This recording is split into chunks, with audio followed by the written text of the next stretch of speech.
Olá pessoal, na aula de hoje nós vamos trabalhar com alguns dos métodos da classe string que a gente viu previamente, tá? Então vamos dar uma relembrada rapidinho em alguns dos métodos que a gente já tinha visto. Então nós vimos essa lista, né, de métodos, né, que são alguns dos métodos básicos que a classe string fornece para a gente. O método charete, que vai me retornar um determinado caractere em um determinado índice, né, presente em uma determinada palavra, especificado por esse índice aqui, né, então o índice procurado está aqui nesse index. Compare to, que vai me retornar um determinado valor inteiro, né? Esse valor inteiro vai ser negativo se a palavra que eu estou comparando vem em ordem posterior, lexicograficamente, à minha palavra. Vai ser zero se as duas palavras forem iguais, né? E vai ser um valor positivo, né? Se essa minha palavra é comparada, por exemplo, esse a string aqui, ele vem em ordem lexicográfica inferior à minha, né? Ou seja, se ela tem precedência alfabética, né? Concat, que vai concatenar duas strings. O equals, que vai comparar duas strings, né? Então retorna o valor true ou false para me retornar, né? Se duas strings são exatamente iguais, e false em caso contrário.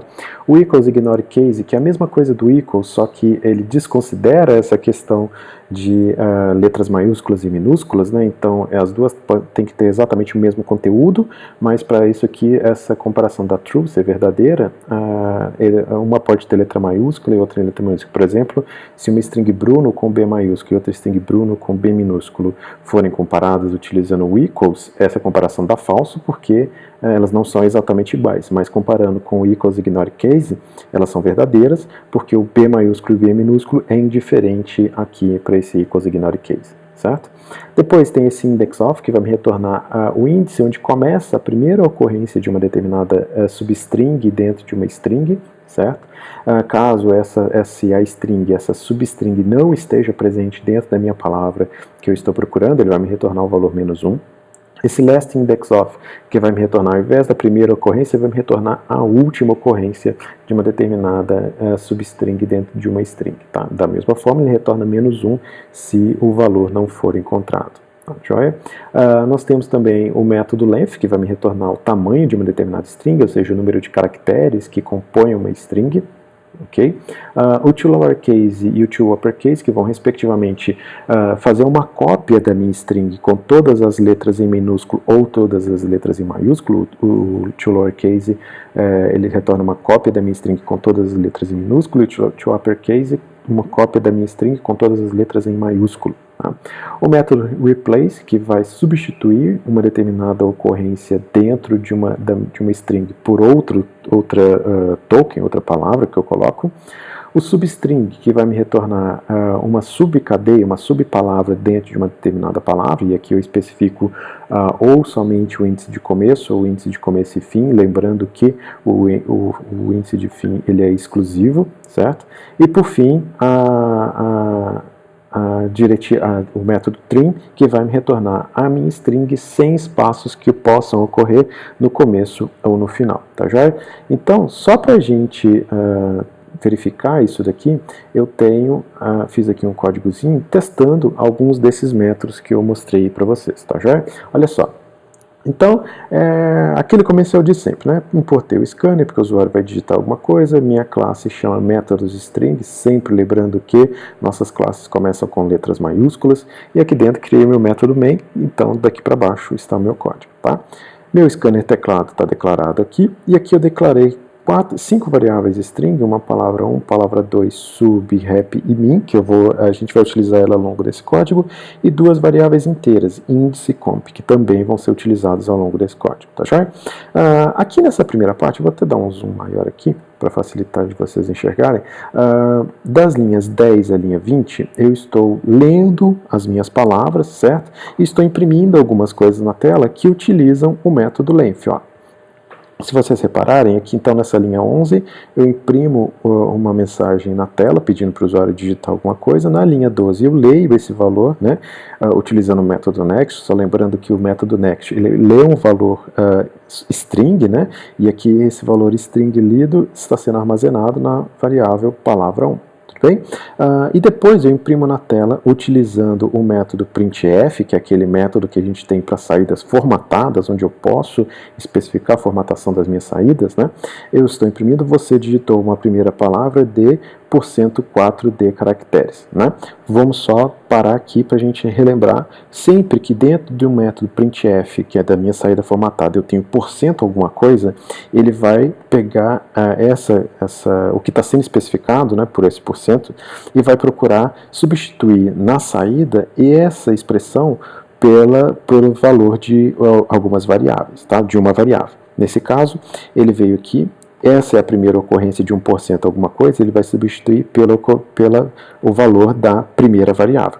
Nesse caso, % alguma coisa de, ele espera substituir por um valor inteiro, e é o que ele está encontrando aqui, né? Palavra 1.length, se eu relembrar, o length ele vai retornar o número de caracteres, o tamanho de uma determinada string. Palavra 1 é uma string, esse length está me retornando o tamanho dessa string, então palavra 1.length é um valor inteiro que vai ser impresso aqui, certo? Esse %4, esse 4 aí antes do D, ele está especificando que esse valor, ao ser impresso, ele vai ocupar o espaço de 4 caracteres, tudo bem? Então aqui nesse caso, esse %4D está imprimindo um valor inteiro, o D especifica valores inteiros, ocupando nesse caso 4 caracteres. Tá joia? De forma similar, eu faço a leitura da palavra 2, imprimo aqui também o tamanho da palavra 2, né? E por fim aqui das linhas 19 e 20, eu estou lendo um índice que é utilizando o método nextInt, né? É um valor inteiro, estou guardando em índice, que é uma variável inteira, está tudo ok aqui também. Tá joia?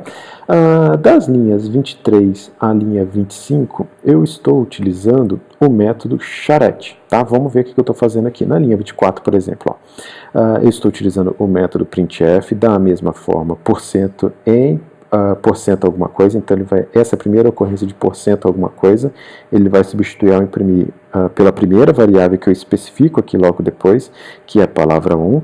Nesse caso, palavra 1 é uma string, e aqui %s, ele vai substituir sempre que eu tenho um s depois desse %, ele procura por uma string, então nesse caso está correto. Tá? O índice, então continuando aqui, em o valor da minha string, o índice %d, que vai ser o valor, de novo, é um %d, é um valor inteiro, ele vai substituir, é a segunda ocorrência de porcentagem, ele vai substituir pela segunda variável, nesse caso o índice é uma variável inteira, também está correto, %d ele vai substituir então, ao imprimir, pelo valor da variável índice, tá joia? Seguindo então, corresponde ao caractere %c. A terceira variável que ele procura aqui é um caractere, né? Esse %c é a terceira ocorrência de 1% alguma coisa, esse c especifica um caractere, que é exatamente o que eu estou retornando aqui, ó. Quando eu faço palavra 1.charette índice, eu estou retornando o caractere que está, o caractere da palavra 1 que está na posição índice, tá joia? Da mesma forma, aqui na linha 25 eu estou fazendo a mesma coisa, só que ao invés de palavra 1, eu estou utilizando palavra 2, tá certo? Então, o método charette, só retornando, ele vai me retornar o caractere que está em uma determinada posição que eu especifico. Tudo bem? Das linhas 27 à linha 32, eu estou utilizando o método substring, né? Então, aqui na linha 28, olha só o que eu estou fazendo. Sub, que é uma variável string que eu declarei aqui em cima, está aqui meu sub. Aqui, sub recebe palavra 1.substring de 0 a 4. Então, esse substring, ele me retorna uma subcadeia, uma substring, uma subpalavra, digamos assim, né? Da minha palavra original. Então, olha só, eu estou especificando um índice de começo e um índice de final, tá? Então, ele começa do índice 0, que é o primeiro caractere, tá? E vai até o caractere de índice 4, que é o quinto caractere. Só que, nesse caso, né, supondo que a minha palavra tenha, sei lá, 6 caracteres, né? Então, os índices válidos são 0, 1, 2, 3, 4 e 5, tá ok? Então, aqui essa substring funcionaria aqui, só que a minha palavra de saída teria somente os índices 0, 1, 2 e 3. Esse 4, esse índice de final que eu especifico aqui, ele não é inclusivo, ele é exclusivo. Tá? Então ele vai do índice 0, né, até o índice 4 menos 1, que é o índice 3. Então teria 4 caracteres apenas. Tudo bem? Aqui embaixo, Estou sobrescrevendo essa variável sub, agora armazenando da palavra 1 a substring que começa no caractere 1, ou seja, no segundo caractere, e vai até o final da minha palavra. Tá já? E aqui, então, eu imprimo essa mensagem. Tudo bem? Nas linhas 34 a 40, eu estou utilizando o método equals. Olha só. Então, aqui eu estou na linha 35. Eu faço um if palavra 1.equals palavra 2. Então, esse método equals, ele me retorna um valor true se palavra 1 for igual a palavra 2. Tá já? Então, se isso daqui for satisfeito, né, ele vai imprimir essa mensagem que está aqui na linha 36, e o que está na linha 37 a 40 não será executado. Tá já? Por outro lado, se esse teste falhar, se palavra 1 não for igual a palavra 2, ele vai testar aqui essa condição que eu estou colocando na linha 37. Se essa, que é onde eu estou comparando, se palavra 1 é igual à palavra sub, né, ao valor armazenado da minha variável sub, certo? Se esse teste for verdadeiro, ele vai imprimir essa mensagem que está aqui na linha 38, e o que está nas linhas 39 e 40 não será executado. Por outro lado, se esses dois testes falharem, então ele vem aqui e testa esse if na linha 35. Reparem que eu estou utilizando o else, por isso que elas são mutuamente exclusivas, né? Então, falhou aqui na linha 35, ele vai testar na linha 37. Se falhar na linha 37, então ele vai cair nesse else e vai imprimir essa mensagem que está na linha 40, tá joia? Então, olha só. Repare que uma vez que eu estou utilizando if, else if e else, né, sempre que eu utilizo if, else if e else, né, essas opções elas são mutuamente exclusivas, ou seja, ele vai executar ou essa condição que está aqui, ou essa condição que está aqui, ou essa condição que está aqui, certo? Nesse caso, então, ele só vai executar o que está, esse comando da linha 40, quando ele cai nesse else. E ele só vai cair nesse else quando a minha palavra 1 não for igual à palavra 2, e a minha palavra 1 também não for igual à palavra sub, certo? Logo, ele vai cair aqui somente quando palavra 1 for diferente de palavra 2 e for diferente de sub, certo? Que é exatamente a mensagem que eu estou imprimindo aqui na linha 40. Tudo bem?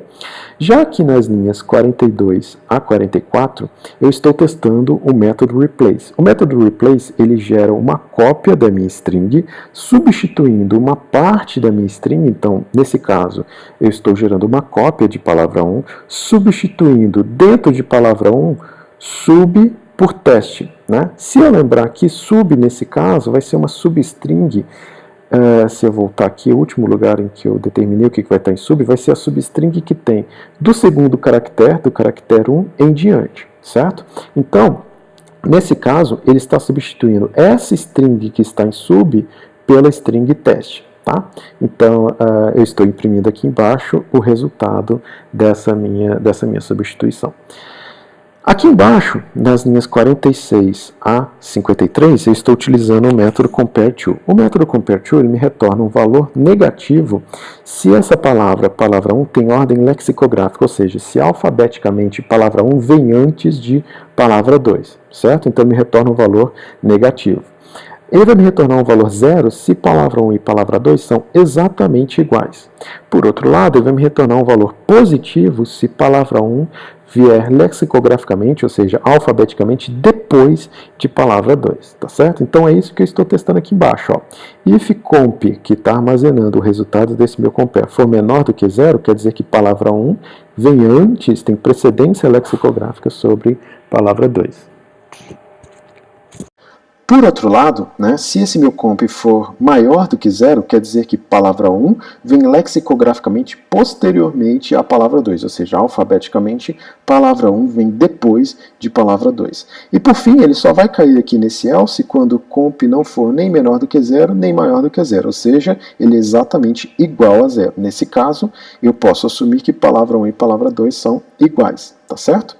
E por fim, aqui nas linhas 55 à linha 57, né, eu estou testando o método toLowerCase, né, onde eu estou criando uma cópia aqui de palavra 1 e colocando todos os caracteres de palavra 1 para a forma minúscula, né? Então, esse toLowerCase joga todos os caracteres para a forma minúscula. E estou armazenando esse resultado aqui nessa minha string me, certo? E aqui eu estou imprimindo o resultado dessa minha operação, tá joia? Vamos ver aqui, então, no terminal como que fica esse códigozinho que a gente fez aí, tá joia? Então vou colocar aqui javac métodos string.java, compilei, ele não dá nenhuma mensagem de erro, java métodos string. Olha só, por favor digite a primeira palavra, Bruno. Ele me imprimiu aqui na tela, você digitou uma primeira palavra de 5 caracteres. Se a gente voltar aqui no meu código, olha só, essa mensagem corresponde a essa linha 13 aqui, ó. Reparem que ele imprimiu aqui essa mensagem. Você digitou uma primeira palavra de 5 caracteres, né? Reparem que eu estou utilizando %4D, né? Olha só, então essa %4D corresponde, esse D, né, esse %D, vai imprimir o resultado dessa minha variável, que é um inteiro, né, palavra 1.length é o tamanho de palavra 1, ocupando 4 caracteres. E se a gente ocupando o espaço de 4 caracteres, né? Se a gente voltar aqui no nosso terminal, a gente vai ver que a saída está ocupando exatamente 4 caracteres, né? 1, 2, 3, 4 caracteres, certo? O espaço de 4 caracteres. Tudo bem? Então ele coloca 3 espaços mais o caractere de saída. Tá joia? Vou colocar aqui o meu sobrenome, a segunda palavra é Nogueira. Então Nogueira tem 8 caracteres, também está ocupando 4 espaços, se a gente voltar lá no código está igual, né? E o índice inteiro, certo? Vou colocar aqui o índice 3, tá joia? Olha só, em Bruno o índice 3 corresponde ao caractere N. De onde que está vindo essa mensagem? Se a gente voltar aqui no nosso código, né, a gente vai ver que essa mensagem está vindo dessa linha aqui, né? Então, em %s, esse %s corresponde à palavra 1, que é Bruno. O índice, %d, né, que é o índice que eu armazenei aqui em índice, é o que ele está imprimindo, né, que é o índice 3, corresponde ao caractere %c, né? Se eu for lá em Bruno, o caractere 0 é P maiúsculo, o 1 é R, o 2 é U e o 3 é N, certo? Que é exatamente o que ele imprimiu aqui pra gente, tá joia? E de forma análoga, ele está imprimindo aqui embaixo, se a gente voltar aqui no meu terminal, ele está imprimindo aqui em Nogueira, o índice 3 corresponde ao caractere U, que também está correto, beleza? Depois ele está imprimindo aqui para mim, a substring é Buru e depois a substring é Bruno, né? Vamos voltar lá no nosso código para a gente ver onde é que isso aqui está sendo impresso, né? Essa mensagem está sendo impressa aqui nas linhas 29 e 32, certo? Então na linha 29, se eu verificar aqui, ele está imprimindo a substring é %d, essa substring sub que ele está imprimindo aqui, né? Perdão, %d não, %s, essa substring é sub, e essa sub é a substring que vai dos índices, dos caracteres 0 até o caractere 4, né? Lembrando que esse 4 ele é exclusivo, então na verdade vai ser dos caracteres 0, 1, 2 e 3. Em Bruno seria B maiúsculo, R, U, N, que é exatamente o que ele está imprimindo para mim. Depois essa segunda substring aqui é a substring que vai do segundo caractere até o final dessa minha palavra. O segundo caractere é R, então ele contém R, U, N, O, que é exatamente o que ele está imprimindo aqui nessa minha saída. Tá joia? Depois aqui, ele está imprimindo a palavra Bruno não é igual a Nogueira nem Runo, né? Se a gente voltar aqui no meu código, né, a gente vai ver que essa saída ela é gerada nesse bloco aqui, né, onde ele caiu no else, certo? Porque a palavra Bruno não é igual a Nogueira nem Runo, certo? Que é exatamente isso que ele está imprimindo aqui, tudo bem? Depois, ele está imprimindo lá na saída para a gente que a nova palavra é btest, B maiúsculo, teste tudo maiúsculo. De onde que ele está tirando isso? Ele está tirando isso dessa parte aqui, certo? Dessas linhas 43 e 44, onde na linha 43 eu crio uma cópia de palavra 1 e substituo sub que está armazenando Runo, né? Se a gente lembrar lá, sub eu estou gerando aqui nessa substring aqui, né? Que contém a substring Runo, então eu estou substituindo Runo por teste maiúsculo, certo? Que é exatamente o que ele está imprimindo aqui. Depois, ele está imprimindo aqui para a gente, na saída, que a palavra Bruno tem precedência lexicográfica sobre a palavra Nogueira, né? Ou seja, que Bruno vem alfabeticamente antes de Nogueira. De onde é que ele está tirando isso? desse nosso pedaço de código aqui, certo? Ele está comparando, utilizando o compare to, gerando um valor inteiro, né, é menor do que 0, 0 ou 1, certo? Então, Bruno está armazenado em palavra 1, Nogueira em palavra 2, né? Nesse caso aqui, esse comp está gerando um valor negativo, então ele está caindo nesse primeiro if aqui, certo? Lembrando que esse else if e esse else aqui, nesse caso, sequer são testados, tudo bem? E por fim, ele está imprimindo aqui para a gente que a palavra Bruno, em minúsculo, corresponde a Bruno, com B minúsculo aqui. De onde que ele está tirando isso? Ele está tirando isso dessa última parte aqui, das linhas 56 e 57, onde na linha 56 eu crio uma cópia de palavra 1, com tudo em minúsculo, e armazeno em mim, certo? E aqui embaixo eu estou imprimindo palavra 1 e mim, só para a gente ver o resultado. Tudo bem? Então é isso, pessoal. Utilizem esse código, modifiquem, testem os outros métodos, brinquem com isso e a gente se vê na próxima aula. Até lá!